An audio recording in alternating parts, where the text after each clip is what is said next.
বিশ্বনবী পাগলের মতো একবার হাউজে কাউসারে যাবেন, একবার সিরাতে যাবেন, একবার পুলসিরাতের দিকে, একবার হাউজে কাউসারের দিকে পাগলের মতো দৌড়াতে থাকবেন। তার কোনো গুনাহগার উম্মত যাতে জাহান্নামে ঢুকে না যায়, সেদিন কেউ সুপারিশ করতে পারবে না বিশ্বনবী ছাড়া।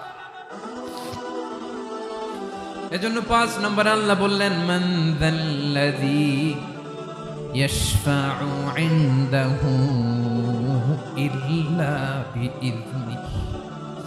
কার সাহস আছে, কার এত বড় বুকের পাটা কিয়ামতের কঠিন দিন আল্লাহর সামনে দাঁড়িয়ে সুপারিশ করবে? কারো ক্ষমতা নেই, কারো ক্ষমতা নাই। বিশ্বনবী সেদিন সিজদায় পড়ে উম্মতের জন্য কাঁদবেন, সবাই কাঁদবে, নফসি নফসি, আল্লাহ আমারে বাঁচাও, আল্লাহ আমারে বাঁচাও। বিশ্বনবী বলবেন, উম্মতি উম্মতি। বিশ্বনবী আমার জন্য কাঁদবেন, আপনার জন্য কাঁদবেন।